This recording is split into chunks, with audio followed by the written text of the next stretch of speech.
Untuk yang pertama ada pengertian dari konsumsi.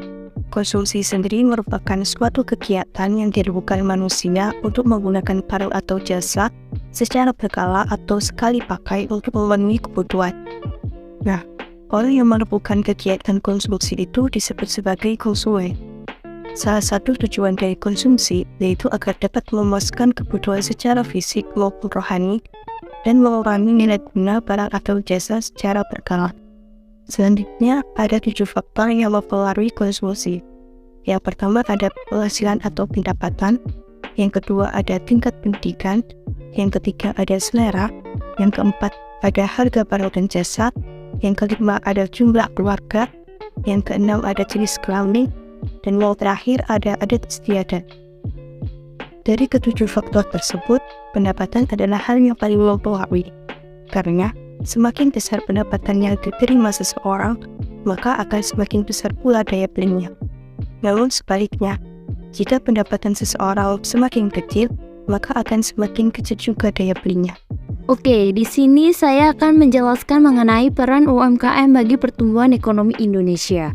Dengan jumlah mencapai 99% dari keseluruhan unit usaha, kontribusi terhadap PDB sebesar 60,5%. Dan terhadap penyerapan tenaga kerja sebesar 96,9% dari total penyerapan tenaga kerja nasional. Pada masa COVID-19, UMKM lokal sempat mengalami penurunan pada tahun 2020 sampai 2021. Berdasarkan survei dari UNDP dan LPE MUI yang melibatkan 1.980 responden, para pelaku UMKM diketahui bahwa pada masa COVID-19 lebih dari 48% UMKM mengalami masalah bahan baku, 77% mengalami pendapatan yang menurun, 88% UMKM permintaan produk menurun, dan sebanyak 97% UMKM merasakan menurunnya nilai site. Baik, selanjutnya yaitu perilaku konsumsi. Perilaku konsumsi adalah aktivitas yang dilakukan oleh seseorang yang berhubungan dengan menilai, memilih, mendapatkan, serta menggunakan sebuah barang atau jasa. Tujuannya untuk mendorong tindakan pembelian dan penggunaan barang atau jasa, serta mendapat kepuasan kebutuhan. Lalu, terdapat faktor yang mempengaruhi perilaku konsumen, seperti kebudayaan, sosial, pribadi, dan psikologi. Dampak positif dari perilaku konsumsi dapat menyebabkan kegiatan ekonomi atau perekonomian menjadi lebih maju, sedangkan dampak negatif dari perilaku konsumsi dapat menimbulkan sikap konsumtif. Selanjutnya, saya akan menjelaskan tentang hubungan teori konsumsi dengan penelitian kami. Yang pertama, penelitian kami berhubungan dengan teori konsumsi oleh Keynes John Maynard, dan yang kedua ialah teori life cycle income oleh Modigliani. Selanjutnya ialah teori konsumsi. Teori konsumsi Keynes menjelaskan adanya hubungan antara pendapatan yang diterima saat ini dengan konsumsi yang dilakukan saat ini juga. Dengan kata lain, pendapatan yang dimiliki dalam suatu waktu tertentu akan mempengaruhi konsumsi yang dilakukan oleh manusia dalam waktu itu juga. Apabila pendapatan meningkat, maka konsumsi yang dilakukan juga akan meningkat. Begitu pula sebaliknya. Teori konsumsi dirumuskan dengan rumus C sama dengan CO ditambah BYD, yang dimana CO adalah konsumsi autonomous dan BYD adalah pendapatan disposable. Selanjutnya ialah hubungan teori perilaku Keynes dengan pola konsumsi penjual air effect. Secara garis besar, teori konsumsi Keynes menyatakan bahwa konsumsi masyarakat sangat dipengaruhi oleh besarnya pendapatan. Berdasarkan hasil 48 data wawancara yang diperoleh menyatakan bahwa pada waktu pandemi COVID sangat berdampak terhadap pendapatan per bulannya. Tidak hanya itu, pada saat lingkungan semester juga menyebabkan menurunnya pendapatan. Oke, selanjutnya yaitu teori life cycle hypothesis. Teori ini diperkenalkan oleh Modigliani dan Bernberg tahun 1954 sampai 1980. Dia menyatakan bahwa seorang akan menabung pada salah satu tahapan kehidupannya dan menghabiskan tabungan pada tahapan kehidupan yang lain.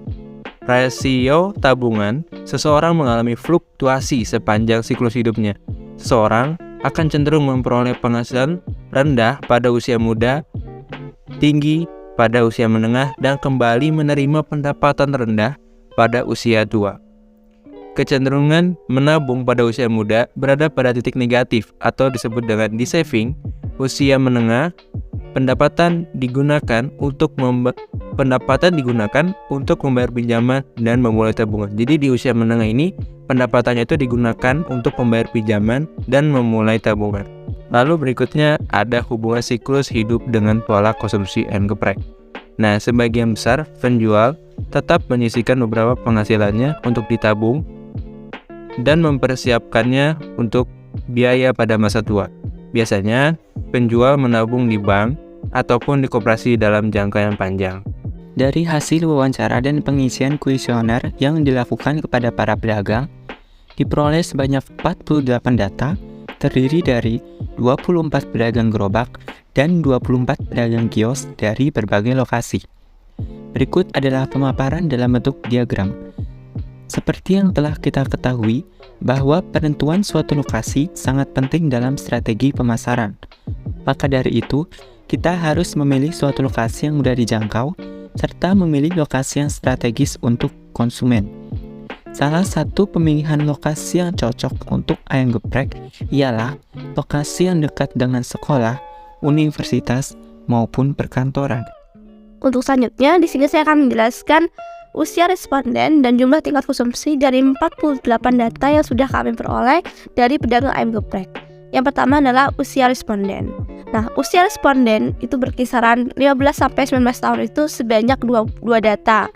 20-25 tahun sebanyak 10 data, 26-30 tahun sebanyak 11 data, 32-37 tahun sebanyak 10 data, 38-43 tahun diperoleh 7 data, 44-50 tahun diperoleh 6 data, dan 50-60 diperoleh 2 data. Berdasarkan dari 48 data itu menunjukkan bahwa pedagang ayam geprek itu masih berusia produktif, yaitu 15-64 tahun, dengan dominasi paling banyak pada usia 26-30 tahun, yaitu sebesar 11 orang. Lalu perkiraan pensiun menunjukkan usia 60-64 tahun. Pada usia produktiflah seseorang itu dapat menyisihkan uangnya untuk ditabung baik di bank maupun di koperasi. Karena kalau di usia pensiun yaitu 60 tahun sampai 64 tahun itu mereka sudah melakukan de-saving karena pendapatannya itu sudah lebih kecil daripada biaya konsumsinya. Berdasarkan jumlah tingkat konsumsi penjualan ayam geprek sudah dijelaskan dalam diagram di bawah ini, yaitu paling banyak mengkonsumsi pada tingkat kurang dari 50% sebanyak 45,8%. Tingkat yang kedua yaitu 50-60% sebanyak 33,3%. Tingkat yang ketiga itu adalah 61-70% sebanyak 12,5%. Dan tingkat yang terakhir adalah 71% sampai 80% sebanyak 8,3% dari pendapatan yang diterima oleh pedagang ayam geprek selama 1 hari. Jumlah tingkat konsumsi itu juga dipengaruhi oleh lokasi. Kalau lokasinya strategis dan dekat dengan daerah kampus ataupun dekat dengan pusat kota, maka kemungkinan jumlah tingkat konsumsinya pun itu lebih besar daripada di daerah-daerah yang sulit untuk dicari. Nah, presentasi penjualan itu juga dipengaruhi oleh faktor. Yang pertama, selera. Yang kedua, pendapatan. Yang ketiga adalah social branding kita terhadap konsumen. Bila kita sudah mempunyai ketiganya itu, maka tidak menutup kemungkinan tingkat jumlah konsumsinya pun semakin meningkat. Baik, di sini saya akan menjelaskan mengenai jumlah responden ya, berdasarkan tanggungan pedagang. Di sini sudah ada diagram yang menjelaskan tentang diperolehnya melalui pengisian kuesioner.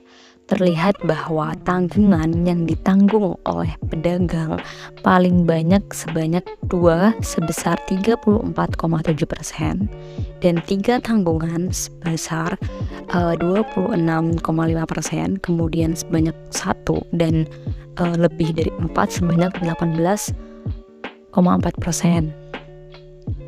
Dan juga di sini juga ada jumlah responden berdasarkan tabungan penghasilan. Nah, di sini dapat dilihat dari diagram bahwa sebanyak 72,9% yang warnanya biru ini yakni menjelaskan tentang pendapatan yang didapat dalam satu hari itu ditabungkan. Nah, sedangkan sebanyak 27,1% yang warna merah ini yakni menjelaskan tentang pendapatan yang diterima selama satu hari itu tetapi tidak untuk ditabung. Dan juga kesimpulan dari penelitian kelompok 3 dari hasil wawancara dan pengisian kuesioner yang dilakukan oleh para pedagang diperoleh sebanyak 48 data. Dapat dilihat dari diagram bahwa sebanyak 72,9% pendapatan yang didapat satu hari itu ditabungkan. Nah, sedangkan sebanyak 27,1% pendapatan itu yang diterima dalam satu hari tidak ditabung. Maka dapat disimpulkan bahwa teori konsumsi yang sesuai dengan pola konsumsi ayam geprek ini yakni teori Keynes dan teori life cycle hypothesis, di mana teori Keynes ini menyatakan bahwa besarnya konsumsi dipengaruhi oleh besarnya pendapatan. Nah, maksudnya jika pendapatan ini meningkat, maka tingkat konsumsi juga akan meningkat. Begitu pula sebaliknya. Pedagang ayam geprek ini adalah salah satu jenis pekerjaan yang memiliki pendapatan tidak tetap. Sedangkan menurut teori life cycle hypothesis, seseorang cenderung memperoleh penghasilan rendah pada usia muda, tinggi pada usia menengah, dan kembali menerima pendapatan rendah pada usia tua. Usia menengah ini pendapatan digunakan untuk membayar pinjaman dan memulai tabungan. Biasanya penjual menabung di bank ataupun di koperasi dalam jangka yang panjang.